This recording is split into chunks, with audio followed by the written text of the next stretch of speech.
So the main objective of a resume is to be shortlisted for an interview, right? And therefore, you should be highlighting those things in an interview that will ensure that you receive a call from the company, whether it is going to be a campus placement, or maybe later on if you tend to apply out of campus, right? So that's the thing.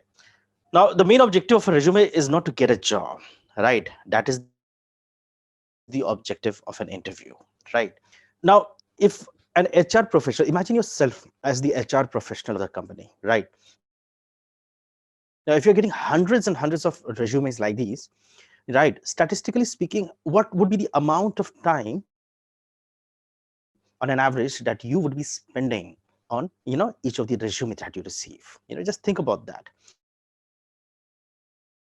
And I'm pretty much sure that everybody would come up with an answer that maybe 5 minutes, maybe like 4 minutes, right? 2 minutes, 3 minutes. And what is the real scenario when you are applying for a company? An HR most probably, right, is not going to look at your CV for more than 30 seconds.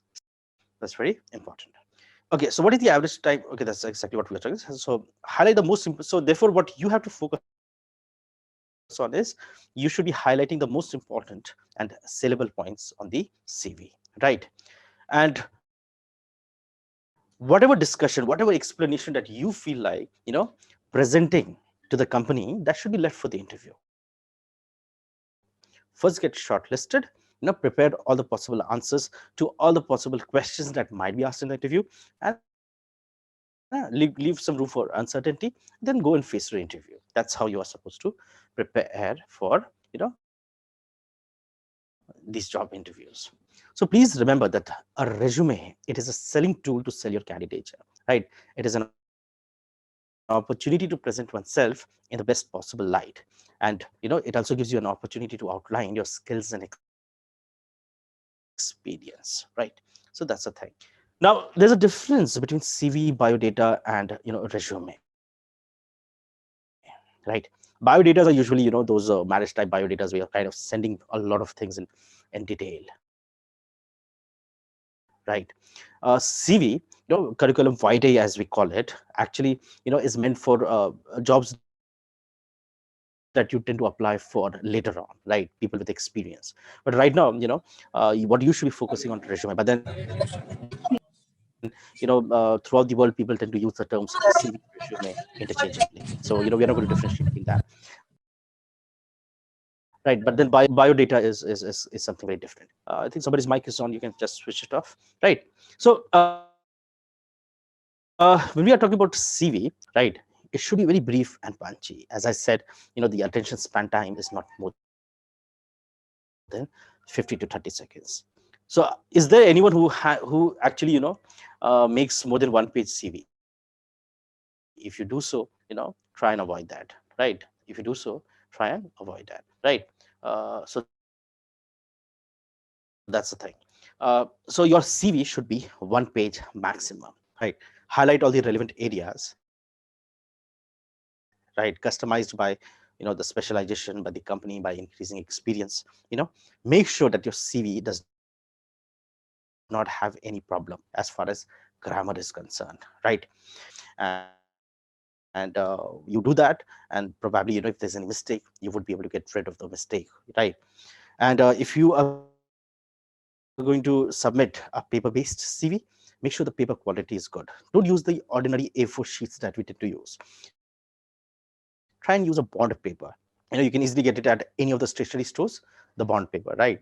And get your CV printed it on. It really feels good, when you touch it on your hand. Now, before I go any further, right? Before I go any further, I'd like to show you a sampled CV. Is everybody able to?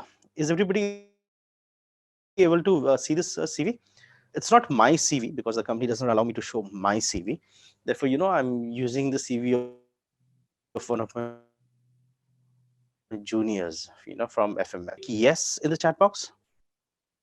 Yes, sir, it's visible. Yeah, Yes, we can just see a that. quick yes would do. Where do I yes, okay, it's visible. Fantastic. So you can see that this is the sample CV. that this is a one pager CV. Okay, kahan gaya ye? Something has happened. Okay, no, fine. Okay, so we were at the CV, right? So this is a one pager CV, right? And it's made in a A4 sheet format.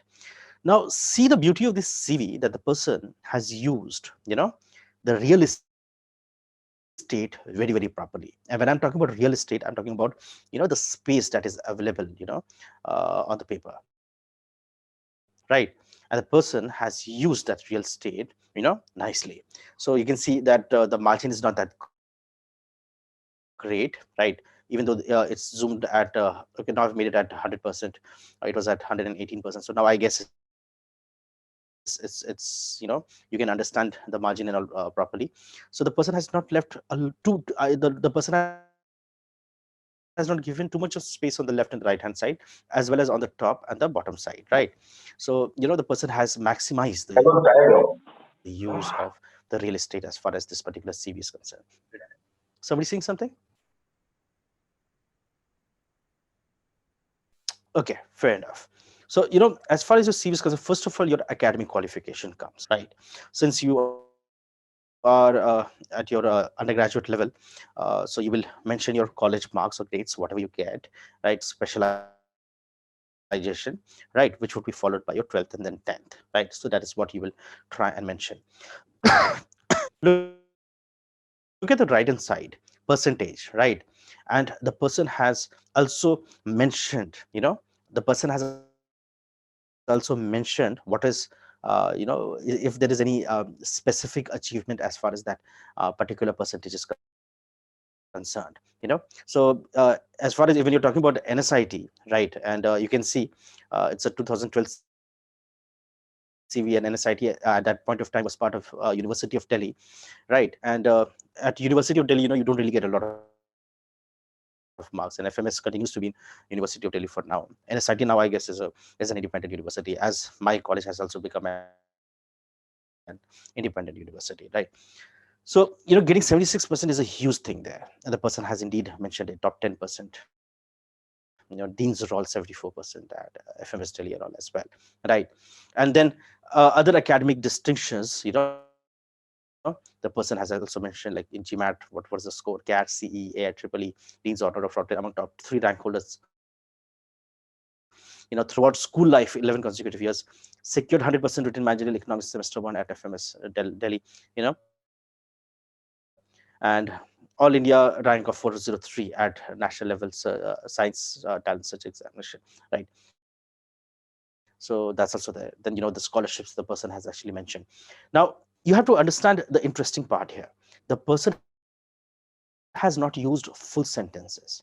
Shortlisted top 10 OP General Engineering and Management Scholarship, right? Now I was reading very slowly, and yet I could understand the entire thing, right? And if I read fast, shortlisted top 10 OP General Engineering and Management Scholarship, that's like 2 or 3 seconds, right? And within 2 or 3 seconds, I've managed to read the entire point, right? So that's also one thing, right? And just look at the languages. Handle P&L for 2 projects in North with combined. So you don't really need to use complete sentences. Just write the most important part of the sentence. That's about it, right? And within that sentence, what you should do is you should highlight the most important point as well. Like you can see academic excellence is highlighted, excellence in academics is highlighted, turnover of INR 2000 crore, is highlighted, right? So you can see that turnover of this thing, now you're talking about 2 projects out here, right? And the person handled business plans, business feasibility, key stakeholder engagement, that you can easily browse through the entire CV very, very easily. So work experience, the life projects, I guess in your case there wouldn't be any work experience, but you can definitely talk about life projects and the training that you would have undergone, and then you can also talk about the extracurricular activities. Just look at the sentences once again. They are not complete sentences. You're just highlighting the most important points of the sentences, right? Head of delegation, right? Joint secretary, assistant secretary, right? Hobbies and interest. In just one line, you've mentioned everything. That's about it. at the bottom you have the address and everything, right? At the bottom you have the address and everything written out there, right? See, it's a fantastic CV, isn't it? Right? And within this one page you have kind of accommodated all the kinds of information that you wanted to put in, so on the left hand side you have the categorization of the information: academic distinctions, scholarships, key deliverables at this particular company, achievements, key deliveries, again achievements in GSK, XTAG. These are the life projects that the person did. Extracurricular activities, position of responsibility, competitions, miscellaneous. So it's in such a beautiful tabular form that you can read the entire CV, in just this thing, right? So you can read the entire CV so easily, right? I hope it makes sense, everybody, right? So that's what you should be do what you should do as far as your CV is concerned, right? So be very concise and to the point. Be positive and highlight the most important and impressive points based on your objective, right? Create a professional looking document that is easy to read. Don't fold the document, right? When I'm talking about these points now, since you have now seen a CV, now you are in a better position to understand how one should go about creating a CV, right? You can understand how one should go about creating a CV, right? Now, usually the order of content is, creativity can be shown. So no strict order, first of all, right? Name and address, so the name on the right hand side, the email ID, the phone number that was also mentioned, right? Contact details, you can use it at the bottom, or you may use it at the right hand, your top right corner as well. Your career objectives, experience, employment history, educational qualification, awards, right? Skill sets and personal attributes, voluntary work, extracurricular activities, interests and hobbies, and references and all as well. References if it is required, but as far as campus placement is concerned, you do not really need to add references. But yes, please remember, later on when you are switching companies, right, when you're working for a company, and then you can actually create a 2-page or a 3-page CV, and you can highlight the details of your work experiences, and probably you can add references there as well, right? So that's something that you should do. Okay, moving further, right? You should know for which company profile you are applying, right? Now this is important, right? Because your CV needs to be customized, right? You cannot add those things which kind of highlight, that maybe that you are oversuited for this particular job, right? You're oversuited for a particular job. Let's say you are applying to a data analytics company. So again, once again, the constraints of taking classes online, I'm not able to interact with a lot of people. I would have loved to know, what is the background of the students, who are sitting here. So let's say, if you're doing BBA or something like that, and if you tend to apply for data analytics companies like Dunhamby, EvalueServe, right? And in the CV, if you tend to highlight Sir, that you are a person actually, who's very all the students dynamic, here are love from to look after BAJMC people, department and media okay, line, journalism. and some are from second year and some are from final year students. Okay, Ji, sir. that's great. 2 years back, I was there in your college. I had taken a session on public speaking. I don't know if the faculty members remember, but the students were, of course, they're going to be different. They must have passed out by now. So does anyone remember? 2017 around, I was there on any kind of public speaking. No, sir, maybe they was It our was super seniors. the students from journalism itself, had taken this. Yes, sir. Yeah, absolutely. Anyway, so when you're talking about journalism, right? And if you highlight your inclination towards doing MBA or something like that, then probably your CV then might speak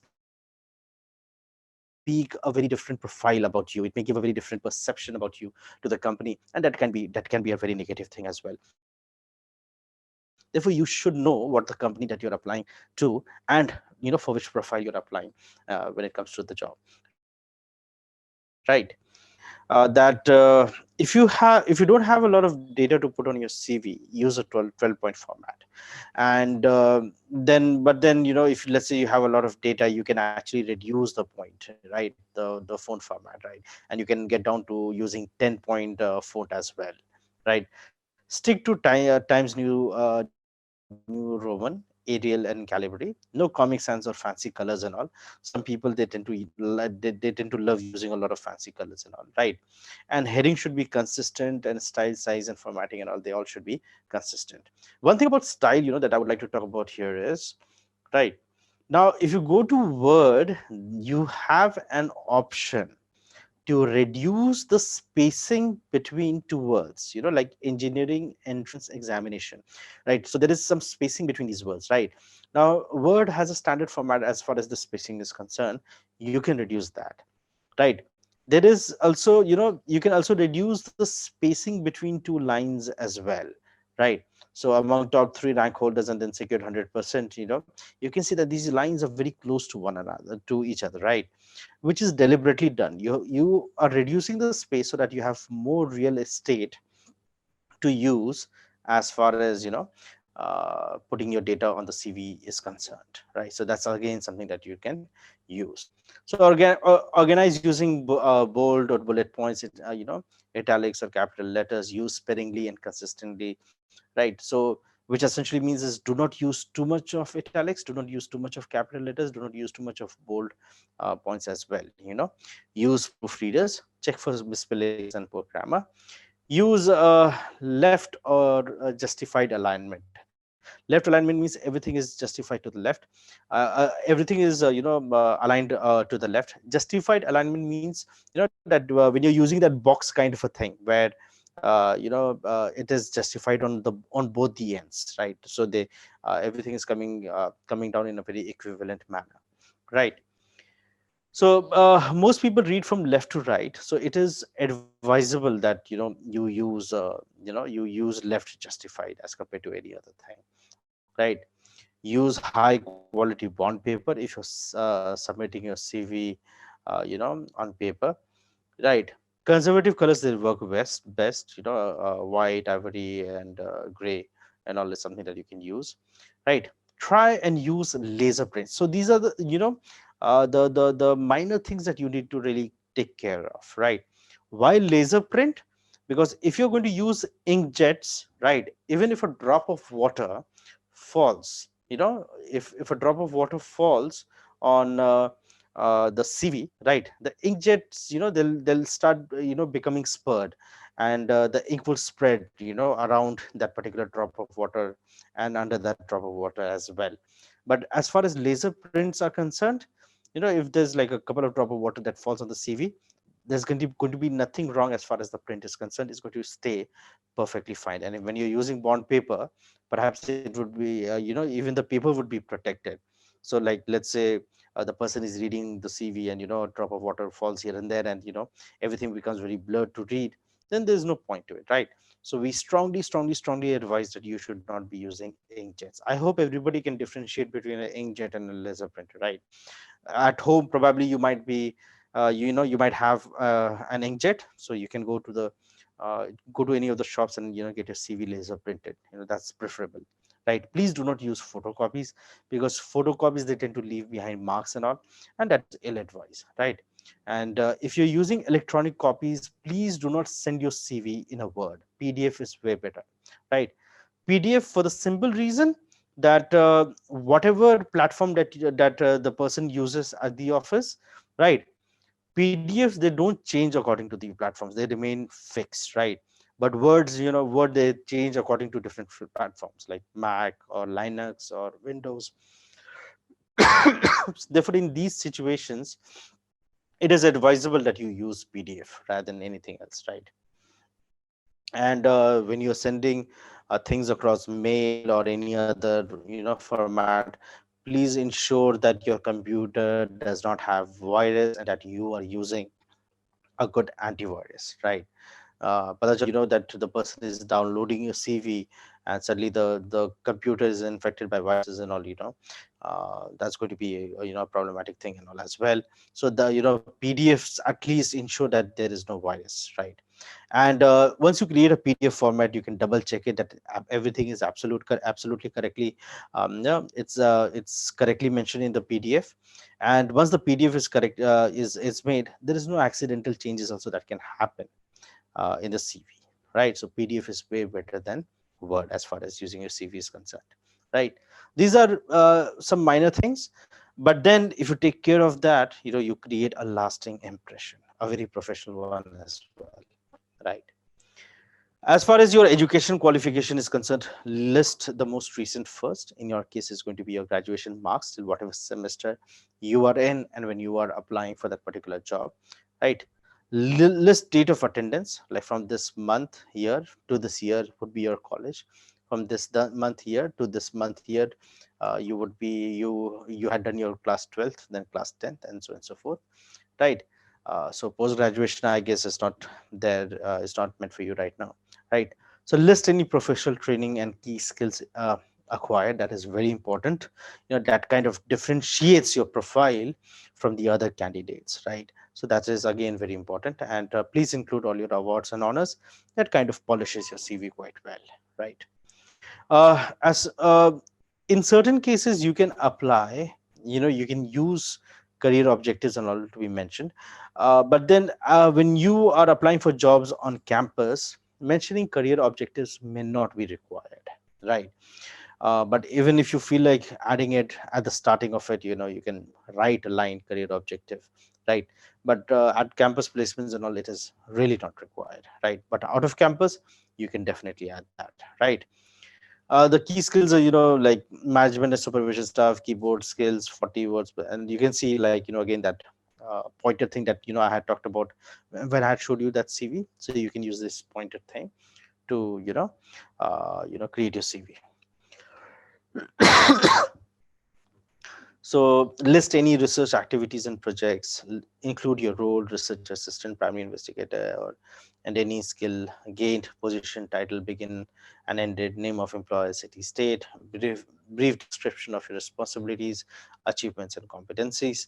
So I guess the last 2 point right now is not very important for you, but then you can definitely use the last 2 points to talk about your internships that you might have actually done, right? So you can use those points for that as well, right? Co-curricular activities include the most important long-term activities in which you participated, right? List frequency of active, like volunteered weekly at a community education project and all. So when you highlight long-term activities, that kind of shows your commitment, to something. Because when you are talking about co-curricular or extracurricular activities, that is not part of the primary curriculum that is required to complete your education. And therefore, if you are showing commitment to co-curricular or extracurricular activities, that really creates a very lasting impression, on the people. Achievements, completed project, work on time, and to publication standard and all. So if you have completed a project and if you have got it published and all, you can mention that. If you have rank in your college, you can mention those rank, especially if you are among the top 5, top 10, right? And so you can mention those things and all. So if you have rank and all in your school and college and all as well, please write that as well. And motivated the society to compete and win in the intercollege debate, 95% success rate and 100% participation from uh, members, right? So now you can see, now one thing that you have to remember when you are using all of these data points is they all should be true. Please do not lie in the CV, right? Because during the interview, right, if something fancy is written in the CV and it catches the eye of the interviewer, and the person happens to ask you question from that, and you start you start stuttering, and you're not able to answer the question very nicely, right? You would be easily caught as someone who is lying, right? and the moment they realize that you are lying, even if it is just one small minor point, right, your candidature is gone and you would be rejected immediately, right? Secondly, do not mention any point on your CV, for which you do not have any proof. Like motivated the society to compete and win in the inter-college debate, right? You should have the data points of all the debate competitions that your participants actually participated, and what was the position that they got, first, second, third, or whatever. And you have to have the necessary proof for that as well. you know as a part of the proof, you can also get a letter signed from your principal that kind of highlights the point that you're trying to mention, that this person, what this person is saying is absolutely true.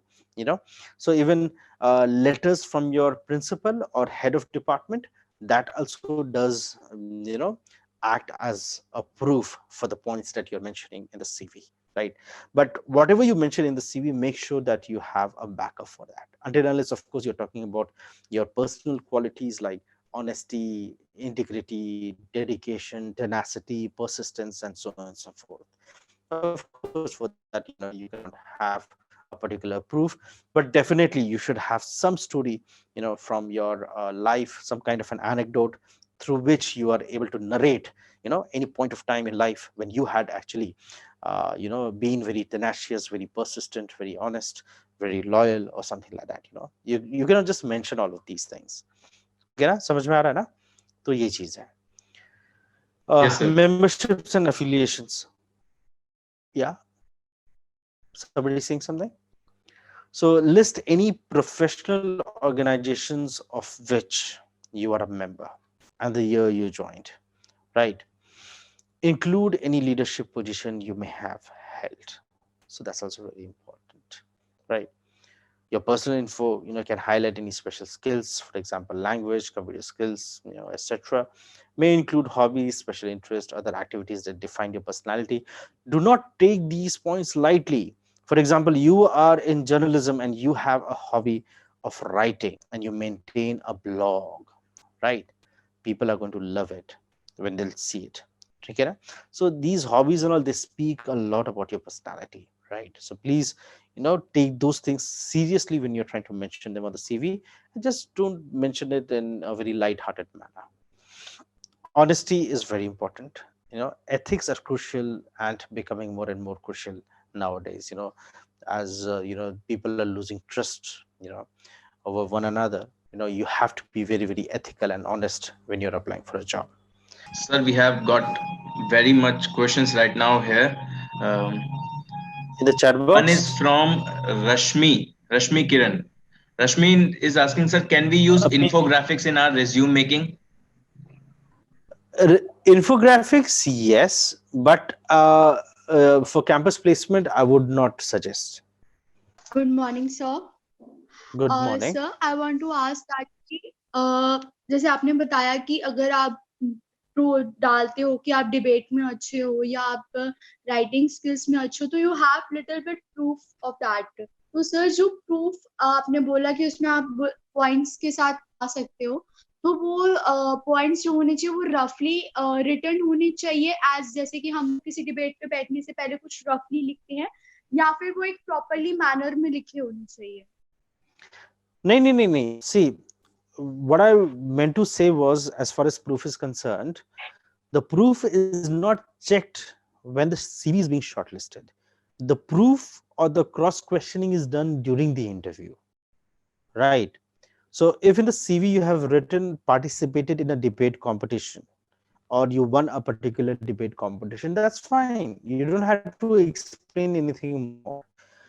In the interview, the person will definitely ask you, like, okay, so you have been a debater, so which competition did you win, which year did you win, and do you have any certificate for that and all. And it is during the interview that you are going to show the proof, but that those proofs have to be arranged before you are creating the CV. That's something that you have to remember. Okay, so thank you, Ravi sir, for being with us today and sharing your valuable knowledge with the students. It was indeed an informative session, and we all are looking for more such sessions from you in near future. And once again, thank you so much, sir, for taking out your valuable time for our students. I hope the students have learned a lot from this valuable session. Thank you so much, Ravi sir, for today's session.